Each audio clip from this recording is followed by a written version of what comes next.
తమిళనాడులో ఇప్పుడు ఎక్కడ చూసినా ఒకటే టాపిక్. అదేంటో తెలుసా? వచ్చేస్తున్నాడు మన దళపతి, కోట మీద జెండా పాతేస్తున్నాడు. అవును, వెండితెర మీద రౌడీలను రఫ్ఫాడించిన విజయ్ ఇప్పుడు నేరుగా అసెంబ్లీలోకి వెళ్లి సీఎం కుర్చీలో కూర్చోవడానికి రెడీ అయిపోతున్నాడు.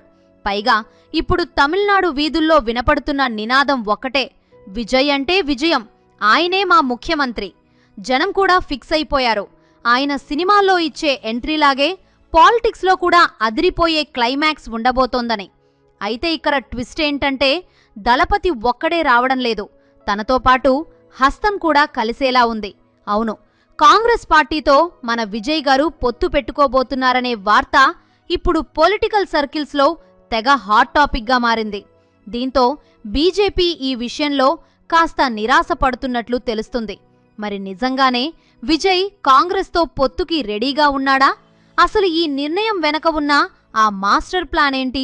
ఒకవేళ పొత్తు గనక కుదిరితే మోడీ గారి దక్షిణ భారత వ్యూహం అట్టర్ ఫ్లాప్ అయిపోయినట్టేనా అనే విషయాలు తెలుసుకుందాం. తమిళనాడు అంటేనే సినిమా, సినిమా అంటేనే రాజకీయమని మనందరికీ తెలిసిందే కదా. కానీ విజయ్ ఎంట్రీ మాత్రం కొంచెం డిఫరెంట్గా ఉంది. 2024 ఫిబ్రవరి 2న తన పార్టీ తమిళగ వెట్రి కజగంను ప్రకటించినప్పుడు అందరూ ఇంకేంటి, ఖాతాలోకి మరో హీరో వచ్చాడు, ఈయన కూడా అందరిలాగే వెళ్తాడులే అనుకున్నారు. కానీ కట్ చేస్తే 2026 ఎన్నికల ఫలితాల ట్రెండ్స్ చూసి అందరి ఫ్యూజులు ఎగిరిపోతున్నాయి. 234 సీట్లున్న తమిళనాడులో విజయ్ ఏకంగా 100కు పైగా స్థానాల్లో లీడింగ్లో ఉండటం అంటే మామూలు విషయం కాదు. ఇది చూసి అటు అధికార డీఎంకేకి, ఇటు ప్రతిపక్ష అన్నా డీఎంకేకి చెమటలు పడుతున్నాయి.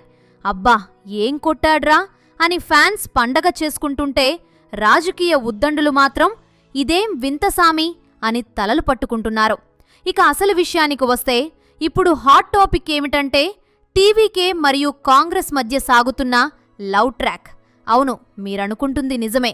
టీవీకే ప్రతినిధి ఫెలిక్స్ గెరాల్డ్ అయితే ఏకంగా మేము కాంగ్రెస్ సహజ మిత్రులం అని ఒక స్టేట్మెంట్ పడేశారు. అంటే అర్థమేంటి? రాహుల్ గాంధీ, విజయ్ ఇద్దరూ మంచి దోస్తులంట. వీళ్ళిద్దరి మధ్య స్నేహం ఇప్పుడు పొత్తు దిశగా వెళ్తుంటే అది చూసి బీజేపీకి నిద్ర పట్టటం లేదు. పైగా తమిళనాడులో ఎంతో కొంత బలం పుంజుకోవాలని చూస్తున్న మోడీ గారికి ఈ విజయ్ కాంగ్రెస్ కలయిక పెద్ద తలనొప్పిగా మారింది. అసలు విజయ్ ఏమో బీజేపీని సిద్ధాంతపరమైన శత్రువు అని, డీఎంకేని రాజకీయ శత్రువు అని మణిముద్ర వేశారు. అంటే ఒకే దెబ్బకు రెండు పిట్టలన్నమాట. పోనీ కాంగ్రెస్ ఏమన్నా ఊరుకుందా అంటే అది కూడా లేదు. విజయ్ తండ్రి దర్శకుడు ఎస్ఏ చంద్రశేఖర్ గారైతే ఒక అడుగు ముందుకు వేసి, కాంగ్రెస్ తన పాత వైభవాన్ని తిరిగి పొందాలంటే విజయ్తో కలవాల్సిందే అని ఓపెన్ ఆఫర్ ఇచ్చారు. ప్రస్తుతం డీఎంకేతో పొత్తులో ఉన్న కాంగ్రెస్ విజయ్ వేస్తున్న గాలానికి కొట్టుకుపోతుందా అనేదే ఇప్పుడసలు సస్పెన్స్. ఒకవేళ ఈ పొత్తు గనక కుదిరితే తమిళనాడులో మైనారిటీ ఓట్లు, బీజేపీ వ్యతిరేక ఓట్లు అన్నీ గంపగుత్తగా విజయ్ ఖాతాలో పడటం ఖాయం. ఇదంతా చూస్తుంటే మోడీ గారి దక్షిణ భారత ఆశలపై విజయ్ నీళ్లు చల్లేలా కనిపిస్తున్నారు. ఇక విజయ్ పార్టీ సిద్ధాంతాల గురించి మాట్లాడుకుంటే ఆయన చాలా తెలివిగా అడుగులు వేస్తున్నారు. అంబేద్కర్, పెరియార్, కామరాజ్ లాంటి మహనీయుల పేర్లు వాడుకుంటూ సామాజిక న్యాయం, లౌకికవాదమని జపం చేస్తున్నారు. నీట్ పరీక్షను రద్దు చేయాలని, విద్యను రాష్ట్ర జాబితాలోకి తీసుకురావాలని ఆయన చేస్తున్న డిమాండ్లు స్టూడెంట్స్కి బాగా ఎక్కుతున్నాయి. కానీ అదే సమయంలో ఈయన పార్టీపై కొన్ని విమర్శలు కూడా ఉన్నాయి. పార్టీ ర్యాలీలో తొక్కిసలాట జరిగి 41 మంది చనిపోవడం టీవీకేకి పెద్ద మచ్చగా మారింది.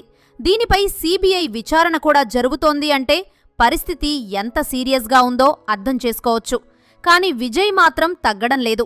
ఎన్నికల హామీల విషయంలో అయితే పిచ్చెక్కిస్తున్నారు. మహిళలకు నెలకు 2500, ఉచితంగా గ్యాస్ సిలిండర్లు, చదువుకునే పిల్లలకు ట్యాబ్లెట్లు, ఇలా ఒకటేమిటి, లిస్ట్ చాలా పెద్దదే ఉంది. ముఖ్యంగా పేద ఇంటి ఆడపిల్లల పెళ్లికి తులం బంగారం, పట్టుచీర ఇస్తామన్న హామీ మహిళా ఓటర్లను కట్టిపడేస్తోంది. అంటే సినిమాల్లో హీరోలు ఇచ్చే బిల్డప్లా కాకుండా రియల్ లైఫ్లో కూడా సూపర్ స్టార్ అనిపించుకోవాలని చూస్తున్నారు. అంతేకాదు, నవజాత శిశువులకు బంగారు ఉంగరం మరియు వెల్కమ్ కిట్ ఇస్తారట. ఇది కదా అసలైన మాస్ ప్లాన్ అంటే. అయితే ఇక్కడో అదిరిపోయే ట్విస్ట్ ఉంది. విజయ్ గెలిస్తే డిప్యూటీ సీఎం ఎవరవుతారో తెలుసా? నటి త్రిషా పేరు సోషల్ మీడియాలో మారుమోగిపోతోంది. విజయ్ 2 చోట్ల పోటీ చేశారు కదా, ఒకవేళ ఆయన గెలిచి ఒక సీటుకు రాజీనామా చేస్తే అక్కడ త్రిషను నిలబెట్టి గెలిపిస్తారని, ఆ తర్వాత ఆమెకు డిప్యూటీ సీఎం పదవి ఇస్తారని గట్టిగా ప్రచారం జరుగుతోంది. ఒకప్పుడు తెర మీద హిట్ జోడీగా ఉన్న వీళ్లు ఇప్పుడు అసెంబ్లీలో కూడా జోడీగా కనిపిస్తారేమో అని జనం ఆశ్చర్యపోతున్నారు. దీనిపై ఇంకా క్లారిటీ లేదు కానీ త్రిష తిరుమలకు వెళ్లి పూజలు చేయడం చూస్తుంటే ఏదో పెద్ద ప్లానే ఉన్నట్టు అనిపిస్తోంది. కానీ కాంగ్రెస్తో పొత్తు అనేది అంత ఈజీ కాదండోయ్. టీవీకే నేతలేమో పొత్తు కావాలంటున్నారు, కానీ తమిళనాడు కాంగ్రెస్ కమిటీలోని కొంతమంది నాయకులు మాత్రం ససేమిరా అంటున్నారట. దీంతో వాళ్ళ స్వార్థం కోసమే పొత్తుని అడ్డుకుంటున్నారని టీవీకే నేతలు ఆరోపిస్తున్నారు. పైగా కాంగ్రెస్ ప్రస్తుతం డీఎంకేతో కలిసి ఉంది. వాళ్ళని కాదని విజయ్తో జట్టు కడితే స్టాలిన్ అంకుల్కి కోపం రాదా? అయితే రాహుల్ గాంధీ గారు విజయ్కి ఫోన్ చేసి మరీ అభినందించారట.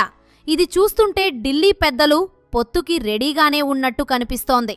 విజయ్ తన ప్రసంగాల్లో స్టాలిన్ అంకుల్ అని వ్యంగ్యంగా పిలిచి డీఎంకే వారసత్వ రాజకీయాన్ని టార్గెట్ చేస్తున్నారు. అటుపక్కన బీజేపీని ఫ్యాసిస్ట్ పార్టీ అని తిడుతున్నారు.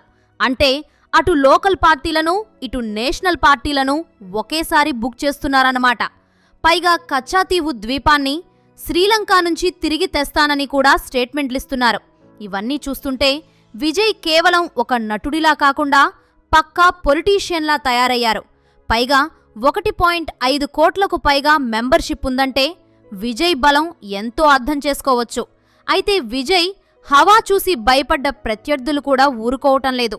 విజయ్ సినిమాల్లో ముస్లింలను విలన్లుగా చూపించారని ఒక ముస్లిం జమాత్ ఆయనపై ఫత్వా కూడా జారీ చేసింది. మరోవైపు సోషల్ మీడియాలో విజయ్ ఫ్యాన్స్ పేరుతో ఫేక్ అకౌంట్లు క్రియేట్ చేసి జర్నలిస్టులపై దాడి చేస్తున్నారని కూడా ఆరోపణలు వస్తున్నాయి. ఇన్ని చిక్కుల మధ్య విజయ్ తన విజిల్ను ఎంత గట్టిగా ఊదుతారో చూడాలి. ఫలితాల ట్రెండ్స్ ప్రకారం ఆయన కింగ్ మేకర్ కావచ్చు, లేదా నేరుగా కింగ్ కూడా కావచ్చు. మొత్తానికి తమిళనాడు రాజకీయాల్లో ఇప్పుడు విజయ్ ఒక పెను తుఫానులా మారారు.